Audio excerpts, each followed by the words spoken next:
Pacing is the speed and rhythm in which the events of your story unfold. Pacing is fundamental, but how are you actually supposed to figure out how the heck you actually pace your novel? Hi, hello, how are you?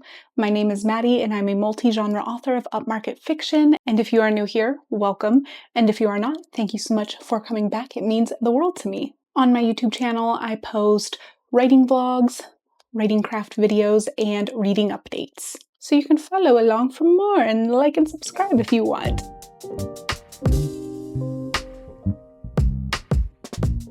So before I jump into my tips for figuring out how to pace your novel, I just want to preface that this video is going to be geared primarily towards upmarket and genre fiction. If you are writing lit fic and you're really getting into the use of language and exploring the human condition where plot isn't a strong leading factor in the creation of your story, then this probably isn't going to be entirely helpful. I hope that it still would be to help you make certain choices, but this is not geared towards literary fiction. Also, want to preface that this is not about setting one single pace. I'm not here to say that there is only one right flow of pacing, because that certainly is not the case. The correct pacing is going to be dependent on your story, whether you have genre expectations you need to meet, or how in-depth you go into character and different things like that that will change how your story should be paced for it to be as strong and impactful as it can be. So with all of that out of the way, let's get into pacing. If you boil story down to the barest of bones, it is about tension and catharsis. We have our large lead up to that one single climactic moment or moments, and then the resolution afterwards, in which we come down from that rising tension, and we can exist in this afterword of your story and have the catharsis that comes with seeing the happily ever after or the tragedy unfold that's been building up since we started the story. Catharsis doesn't have to always be, I don't think catharsis always has to be positive, right? We just sit in the new normal you have created, whether positive or tragic or negative or whatever story you have set up, we have that moment to exist in it. So not only do we have that overarching tension and catharsis, but from scene to scene, chapter to chapter, we have smaller moments that mirror that same lead up and fall down, where we have tension, catharsis, and it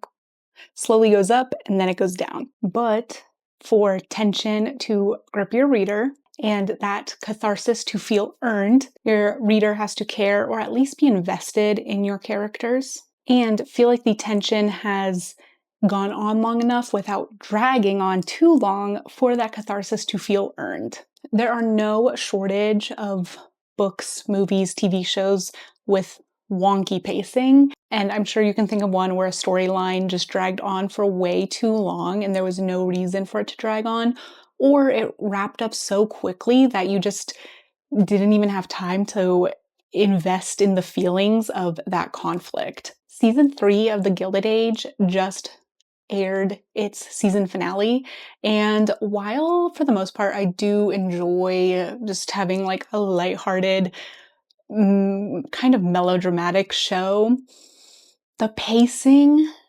drives me crazy.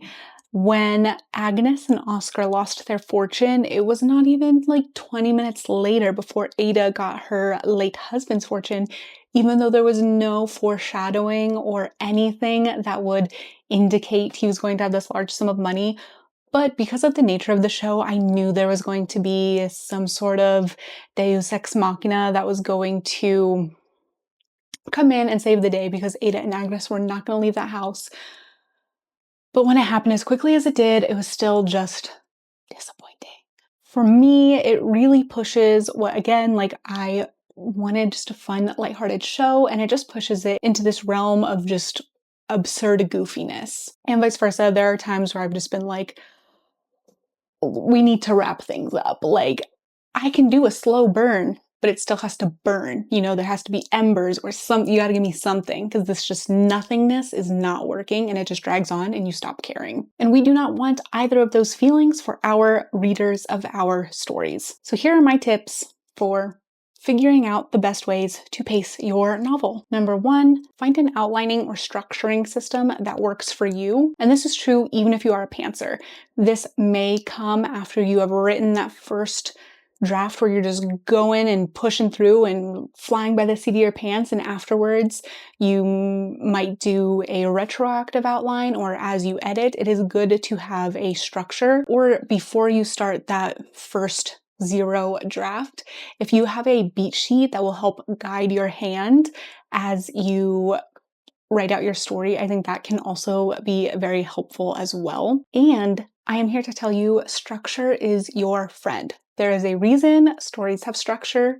They have had structure since the beginning of story, and it is not something that is going to constrain you, but it's going to give you a helping hand and a guiding hand to create something very strong and impactful and engaging for readers. We are wired to respond to story, and that is why structure is so important. The biggest one that I can think of right now, especially for genre writers, is Save the Cat. I use Save the Cat as well, though that is not the only structure. You can take a page out of Shakespeare and do a 5-act structure. There's a 4-act structure. I think there's all the way up to like a 7-act structure. You can also do the hero's journey, or just the basic 3-act structure, which is very similar to Save the Cat, but there are some changes. There's a lot. I also really enjoy using John Truby's 22-step method to story as well. I think that is so helpful, especially for getting character down, where some of the others I sometimes feel like it's more plot driven. John Truby's, to me, feels a little bit more character driven. So I also use that in conjunction with Save the Cat, and that is what works for me. It may or may not work for you. So I recommend taking a look at different writing craft books, or taking notes, finding your favorite authors and seeing if they have any interviews or social media posts where they share their outlining journey, and you can see if it works for you as well. My second tip is to balance and stagger your different storylines and different character goals for variety. So your A plot and B plot can be happening at different paces. If you are writing a fantasy with a romance subplot, then the fantasy plot should happen at a different pace to the romance plot. If you are writing a mystery, then as that mystery is slowly unfurling, you can have them find clues at different intervals, so it's not like one clue every 3 chapters. Or you can also have the character flaws start to creep up on your mystery solver, and that is changing up the pacing as well, so that is pulling them from their main goal. You can also have your character's goals change throughout the story. So while, yes, your character always needs a goal, so they are the active participant in their story, it can change. If they start out wanting to...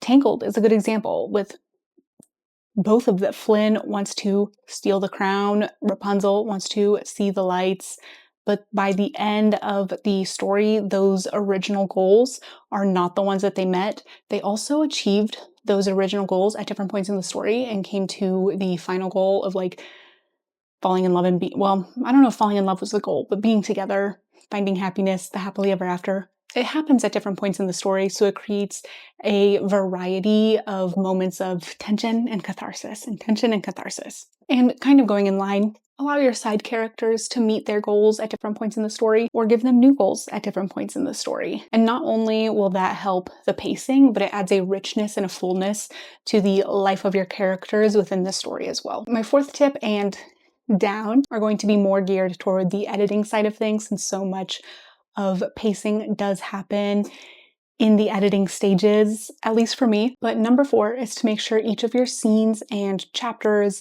have a beginning, middle, and end. Do each of your scenes either reveal something about the character or push the plot forward? If it doesn't accomplish either of those things, it is definitely worth looking at if that scene is necessary or if it's just in there to drag the story down a little bit? Or if it is important, how can you edit it so it does accomplish one of those two goals? So then it adds to the story and isn't just like an aside, just hanging out. Number 5 is, do your conflicts have room to breathe? Do your emotions have room to breathe? When your emotions breathe, it helps the following catharsis feel more earned. It makes that happily ever after feel so much more happy.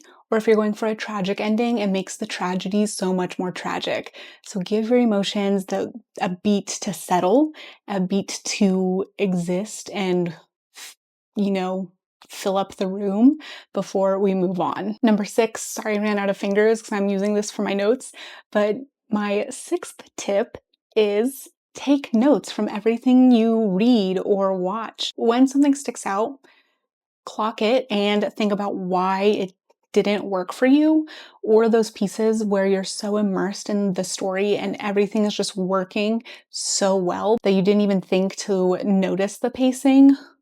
When you're done, reflect on what about the pacing and what about the overall story really worked, that time just flowed so smoothly that you weren't even in a analytical part of your brain, because that's what you want to emulate, right? That's what you want to carry on in your own writing so readers feel the same way about your work. And finally, my 7th tip is to practice.